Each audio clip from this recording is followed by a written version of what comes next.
If you've ever bought a beginner plant that melted, turned see-through, refused to grow, or just sat there looking confused, you are exactly who this video is for. And no, you didn't do anything wrong. You're not cursed. You're not bad with plants. You're just missing a few key truths about how aquarium plants actually behave in low-tech tanks, especially the ones that grow without CO2. Today, we're building the ultimate beginner plant guide.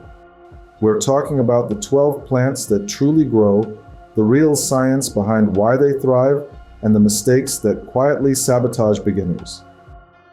If you want planted tanks to feel simple instead of stressful, go ahead and subscribe now, because we make low-tech tanks make sense. And stay with me to the end.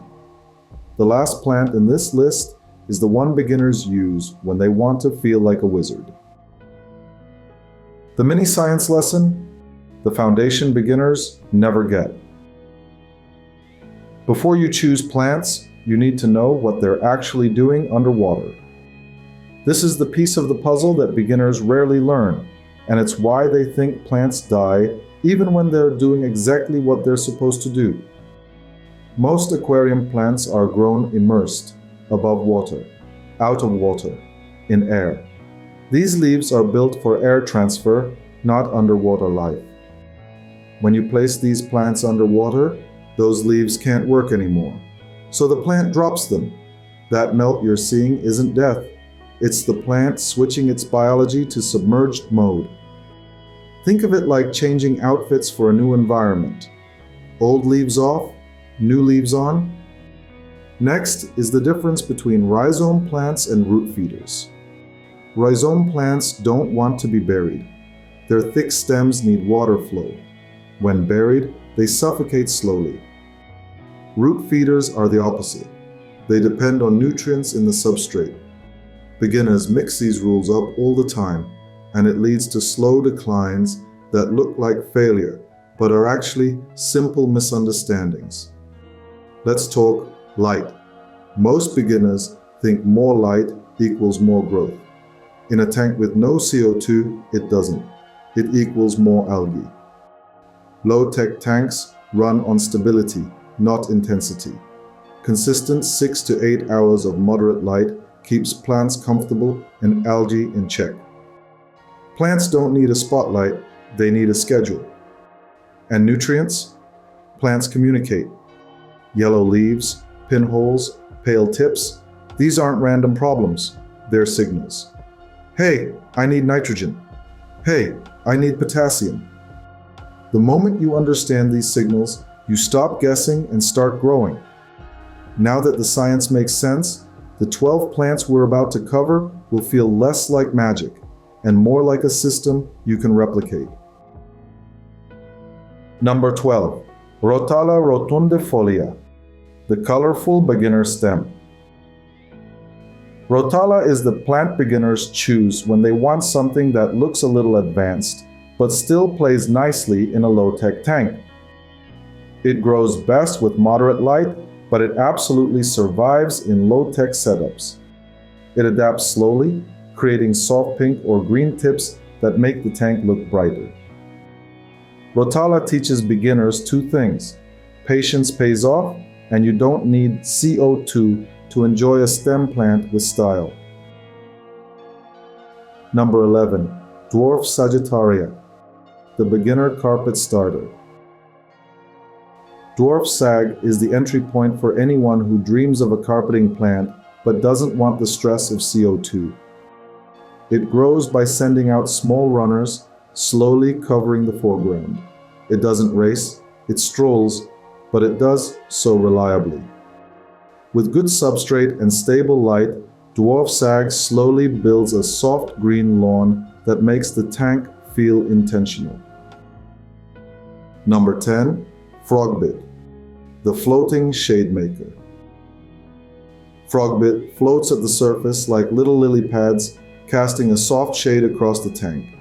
This shade helps control algae and keeps fish like bettas or tetras more comfortable. Beginners love Frogbit because it grows fast, absorbs nutrients aggressively, and adapts to almost any tank. Just make sure the leaves stay dry on top. Frogbit does not appreciate being splashed constantly. Number 9. Guppy grass, the wild grower. Guppy grass grows like it's late for something. It doesn't need strong light, it doesn't need CO2, and it fills space quickly. It floats, it tangles, it spreads. It also pulls excess nutrients from the water, which keeps algae under control. Beginners love it because it makes tanks feel alive within weeks. Number 8. Java moss, the effortless clinger. Java moss is for people who want something green that just grows. It attaches anywhere: wood, rocks, filters, even decorations. It thrives in low light and low energy tanks, slowly forming soft green cushions. It's perfect for shrimp tanks or for beginners who want a plant that survives almost anything, including neglect. Number 7. Vallisneria spiralis, the fast spreader.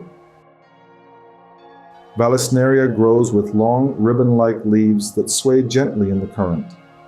Once it settles, it sends out runners everywhere. Some beginners love this, some panic. But Vallisneria is one of the easiest large tank background plants you can choose. With moderate light and a bit of root nutrition, it transforms a tank into a lush underwater meadow. Number 6. Amazon sword, the heavy root feeder. Amazon swords are bold, big leaves, strong shape, fast adaptation. They're perfect centerpieces for beginner tanks. But they are hungry. They want nutrients in the substrate. When given what they need, they grow broad leaves that make small fish look tiny. Beginners often learn their first lesson in root feeding thanks to this plant. Number 5. Hornwort, the no CO2 rocket. Hornwort doesn't wait. It grows quickly even in unstable tanks. It absorbs nutrients through its stem, not roots, which is why it works so well in low-tech systems. Whether floating or lightly anchored, Hornwort instantly makes a tank feel energetic, and it helps keep algae away simply by outcompeting it. Number 4. Water wisteria, the fast fixer. Wisteria grows with confidence. In low-tech tanks, it becomes the plant that tells beginners, yes, your tank is working. It changes the look of the tank fast. It stabilizes new setups, and when trimmed, it grows back even fuller.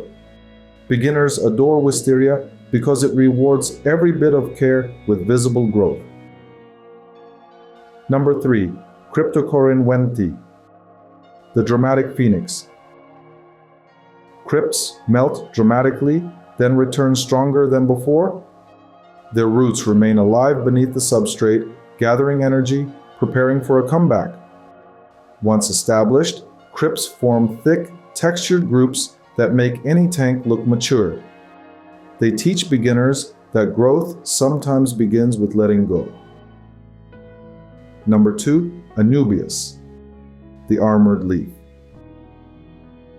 Anubias is slow, steady, and beautifully reliable. Its leaves are strong and durable, giving beginners early success. As long as the rhizome stays above the substrate, Anubias becomes a long-term companion in the tank, happily growing even when conditions shift. Number 1. Java Fern, the unbothered one. Java Fern is the plant that forgives everything. Low light, irregular routines, a little chaos, a little inconsistency, it simply grows. It hangs on wood or rock, waits patiently, and adds new leaves in its own time. Beginners succeed with Java Fern not because it is fast, but because it is loyal. Myths beginners believe, and the truths they need. One myth says plants won't grow without CO2. But these 12 thrive in low-tech tanks because their metabolisms evolved for stability, not speed. Another myth says melt is death. Melt is transformation. And the idea that yellow leaves mean the whole plant is done? Not true. It's just a nutrient whisper, not a goodbye. The truth is simple. Beginner plants grow when conditions are steady, not perfect. The beginner timeline. The first 3 months. The first week is confusion, both for you and for the plants. They melt, they soften, they pause.